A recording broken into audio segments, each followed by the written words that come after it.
एक बार एक इंसान अपनी जिंदगी से बहुत परेशान था। वह हर समय अपने आप को कोसता रहता था कि क्या जिंदगी मिली है मुझे, क्या जीवन है। हर परेशानी मेरे साथ ही है, हर दुख मुझे ही आकर घेरता है, हर झंझट मेरे ही सर पर अपने आप को बैठा हुआ कोस रहा था कि क्या नसीब है मेरा, क्या किस्मत है मेरी, क्या जिंदगी है मेरी।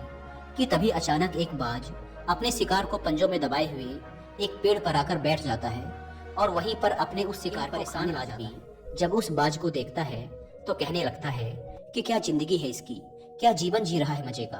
ना इसे खाने की चिंता, ना पीने की, ना पहनने की और ना ही परिवार की। और मस्त खुली हवाओं में कभी इधर घूमता है, कभी उधर घूमता है, सारे दिन आसमान में उड़ता रहता है। असल जिंदगी तो यही है, जीवन तो ये जीवन की तरफ देखकर जोर जोर से चिल्लाता है कि काश मैं भी एक बाज होता तो मुझे भी कोई दुख ना होता, मुझे भी कोई परेशानी ना होती, काश मैं भी एक बाज होता। जब वह 2 से 3 बार जोर जोर से चिल्लाता है कि काश मैं भी एक बाज होता तो मुझे भी कोई दुख ना होता, मुझे भी कोई परेशानी ना होती, तो अचानक आसमान में बिजली कड़कने लग जाती है और आसमान से आवाज आती है कि हे इंसान, क्या ये हमने सच सुना कि तू हमारी दी हुई जिंदगी से परेशान है और तू एक बाज बनना चाहता है। तो इस आकाशवाणी को सुनकर यह इंसान हैरान रह जाता है और आसमान की तरफ देखकर कहता है कि हाँ, मैं सच में अपनी इस जिंदगी से बहुत परेशान हूँ, क्योंकि हर परेशानी मेरे साथ ही है, हर दुख मुझे ही है, हर तकलीफ मेरे ही साथ है। तो आसमान से फिर आवाज आती है कि हे इंसान, एक बार फिर सोच ले, हमने तुझे बड़ी प्यारी जिंदगी दी है, लेकिन अगर फिर भी तू चाहता है कि हम तुझे बाज बना दें तो हम तुझे बाज बना देंगे। लेकिन अगर एक बार हमने तुझे बाज बना दिया तो फिर हम तुझे बाज से इंसान दोबारा नहीं बनाएंगे। तो यह आदमी तुरंत जवाब देता है कि मैंने अच्छी तरह से सोच लिया है कि मुझे बाज ही बनना है, और एक बार बाज बनने के बाद मैं दोबारा कभी नहीं कहूंगा कि मुझे इंसान बनना है। तभी ऊपर से आवाज आती है कि जैसे तुम्हारी इच्छा। बाज बन जाता और वह इंसान बाज बनते ही वह इंसान खुली हवाओं में उड़ने लगता है। कभी उड़ता हुआ इधर चला जाता है, कभी उड़ता हुआ उधर चला जाता है और सोचता है क्या मजे की जिंदगी है। असल जिंदगी तो यही है, ना कोई चिंता, ना कोई परेशानी, ना कोई डर। वह सारा दिन ऊंचे आसमान में उड़ता रहता है, 2-3 मिनट पंख मारता है, उसके बाद पंख मारना बंद कर देता है और लंबे समय तक हवाओं में तैरता रहता है। इसी तरह हवाओं में तैरते हुए शाम का समय नजदीक आ जाता है तो वह सोचता है कि मेरे पास रहने का एक ठिकाना भी होना चाहिए, मेरा अपना एक घर होना चाहिए जहां मैं रात में आराम कर सकूं। तो यह सोचकर वह छोटी छोटी लकड़ियां इकट्ठा करने लग जाता है और एक ऊंचे पेड़ पर अपना घोंसला बनाने लग जाता है।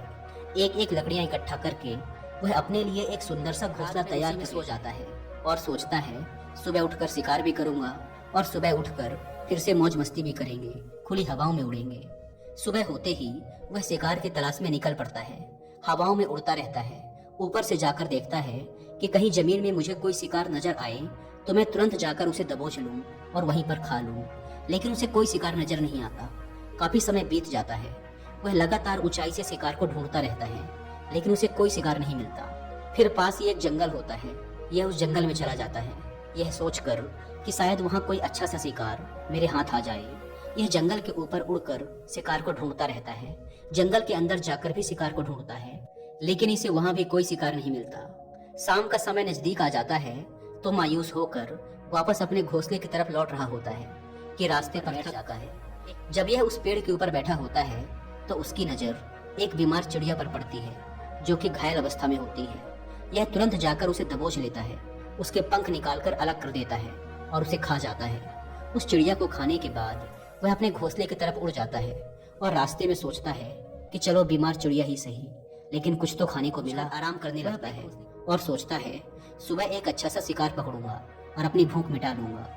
जैसे ही सुबह का प्रकाश होता है यह निकल पड़ता है अपने शिकार की तलाश में। हवा में उड़ता रहता है, लेकिन आज फिर कोई शिकार इसके हाथ नहीं आता। काफी समय बीत जाता है, यह ऊंचाइयों पर जाकर अपनी तेज नजरों से शिकार को ढूंढने की पूरी कोशिश करता है, लेकिन इसे कोई भी शिकार नजर। उस जंगल की तरफ चला जाता है, लेकिन इसे वहां भी कोई शिकार नहीं मिलता। इसी प्रकार पूरे दिन उड़ते उड़ते शाम का समय नजदीक आ जाता है तो यह निराश होकर वापस लौटने लगता है और रास्ते में एक पेड़ पर आकर बैठ जाता है। सोचता है शायद आज फिर कोई बीमार चिड़िया मेरा इंतजार कर रही हो, लेकिन हर बार किस्मत मेहरबान थोड़ी होती है। आज इसे कोई बीमार चिड़िया नहीं मिलती।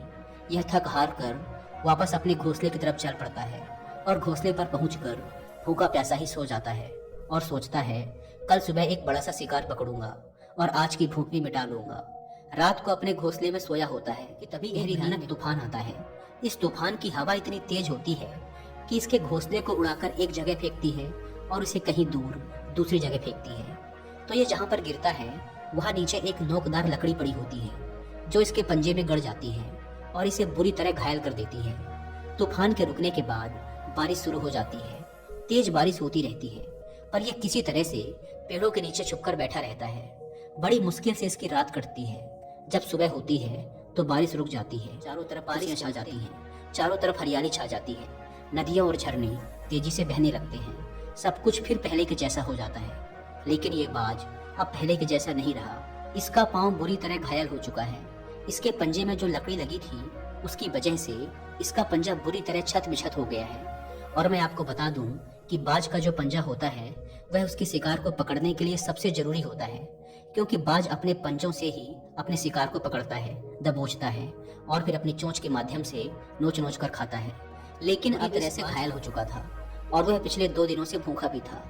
यह शिकार की खोज में थोड़ा सा उड़ता है कि शायद फिर कहीं कोई बीमार चिड़िया इसे मिल जाए, लेकिन कहाँ बार बार कोई बीमार चिड़िया मिलने वाली थी। वह कुछ देर तक उड़ता है लेकिन फिर भूख और दर्द के मारे बैठ जाता है। वह पेड़ पर आकर बैठ तो जाता है लेकिन उसे पता नहीं था कि यहाँ एक और मुसीबत उसका इंतजार कर रही है। और वह मुसीबत यह थी कि 8-10 कौवों का एक झुंड मिलकर इसे परेशान करने लग जाते हैं। इसके ऊपर आकर इसके घाव में चोंच मारने लग जाते हैं। उन्हें भी पता चल जाता है कि यह बाज घायल है और भूख की वजह से कमजोर भी है। यह बाज उनसे बचने के लिए थोड़ा सा उड़ता है और फिर जाकर बैठ जाता है।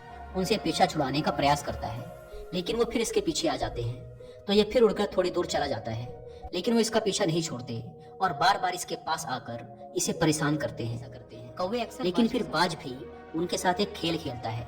जब कौवों का झुंड बाज को परेशान करता है और उनका पीछा नहीं छोड़ता तो बाज हवा में सीधी उड़ान भरने लग जाता है। वह तेजी से सीधा ऊपर की ओर उड़ने लग जाता है। कौवे भी उसके पीछे उड़ते हैं लेकिन कुछ देर तक उड़ने के बाद कौवे ऐसी ऊंचाई पर पहुंच जाते हैं जहां पर उन्हें ठीक से ऑक्सीजन मिलनी बंद हो जाती है। उनका दम घुटने लग जाता है, उनकी सांस रुकने लग जाती है। तो फिर वो वहां से ऊपर नहीं जा पाते। पर क्योंकि बाज तो बादलों से भी ऊपर उड़ सकता है इसीलिए वो तो ऊपर चला जाता है, लेकिन कौवे वहां से ऊपर नहीं जा पाते और वो नीचे आने लगते हैं। तो इस तरीके से बाज उनसे अपना पीछा छुड़ा लेने के लिए, लेकिन इतनी ऊंची उड़ान भरने के लिए इस बाज के पास उतनी ताकत नहीं थी, क्योंकि ये भूखा भी था और घायल भी था।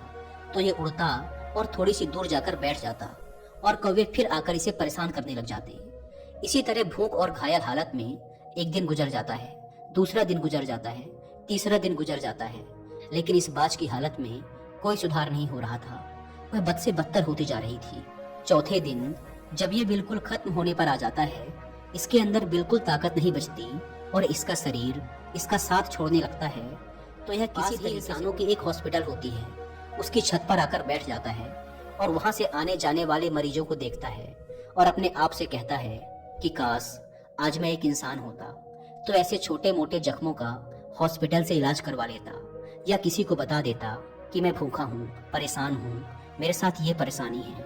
लेकिन आज मैं एक ऐसा बेजुबान परिंदा हूँ जो किसी से कुछ नहीं कह सकता, किसी को अपना दुख नहीं बता सकता, किसी से कोई मदद नहीं मांग सकता। यही बात सोचकर वह उसी छत पे अपना दम तोड़ देता है। वह अपनी जान की कुर्बानी तो दे जाता है, लेकिन साथ ही साथ हमें यह सीख भी दे जाता है कि आप जैसे भी हो उसी में खुश रहो और उसी में बेहतर करने की कोशिश करते रहो, ना कि इस बात से परेशान रहो कि काश मैं ऐसा होता, काश मैं वैसा होता, काश मैं ये बन जाऊं। आपको जैसा भी बनाया गया है आप उसी में अपना सर्वश्रेष्ठ करने का प्रयास करते रहो। दोस्तों, ये कहानी तो काल्पनिक है, लेकिन हमें जीवन का एक बहुत ही महत्वपूर्ण नियम सिखा कर जाती है कि हम जैसे भी हैं अच्छे हैं, बस हमें उसी में अपना सर्वश्रेष्ठ करने का प्रयास करते रहना चाहिए। धन्यवाद।